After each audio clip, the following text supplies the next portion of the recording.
All. இப்போ நான் சொல்கிற மாதிரி மீன் குழம்பு வச்சு பாருங்கள், அல்டிமேட்டாக இருக்கும். ஸோ நான் அதுக்கு முன்னாடியே மீனை நல்லா கழுவிட்டு மஞ்சத்தூள் உப்பு போட்டு மேரினேட் பண்ணி வச்சுருக்கேன். ரொம்ப நாள் மேரினேட் பண்ணணும்னு அவசியம் இல்லை. அப்புறம் 2 தக்காளியை அரைச்சி வச்சுருக்கேன், புளி ஊற வச்சுருக்கேன், அப்புறம் பூண்டை நச்சிருக்கேன், சின்ன வெங்காயத்தையும் இதே மாதிரி கல்லில் போட்டு இடிச்சிருக்கேன்.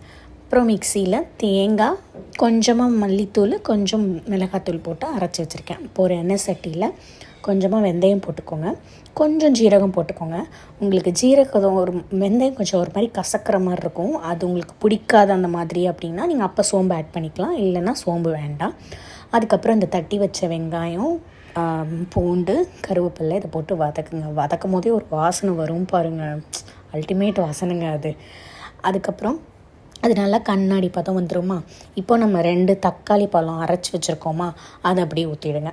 உங்களுக்கு தக்காளி பழம் அரைச்சி தான் வைக்கணும்லாம் கிடையாது, குட்டி குட்டியாக கட் பண்ணியும் வைக்கலாம்.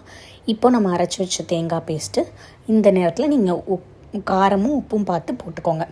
இன்னொன்று மெயினாக என்ன அப்படின்னா, நீங்கள் உப்பு போட்டு தான் மேரினேட் பண்ணியிருப்பீங்க, ஸோ ரொம்ப உப்பு போட்டுறாதீங்க. அப்புறம் கரைச்சி வச்ச புளி தண்ணியை ஊற்றிட்டு நல்லா கொதிக்க விடுங்க. எவ்வளோ தண்ணி ஊற்றணும் அப்படின்னா கொஞ்சம் ஊற்றுங்க போதும், ரொம்ப தண்ணியாக ஊற்றிடாதீங்க. குழம்பு ரொம்ப தண்ணியாக இருந்தால் நல்லா இருக்காது.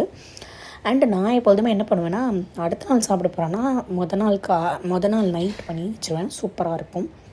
ஸோ இதை நல்லா கொதித்து வர டைமில் நீங்கள் மீனை ஒன்றா உள்ளே போட்டு மூடிடுங்க. ஸோ எவ்வளோ நேரம் கொதிக்கணுன்னா ஒரு 10 to 15 மினிட்ஸ் கொதிக்கலாம். மீன் போட்டதுக்கப்புறம் 2 மினிட்ஸ் to மேக்ஸிமம் 5 மினிட்ஸ் தான், இல்லைனா மீன் கரைஞ்சிரும்.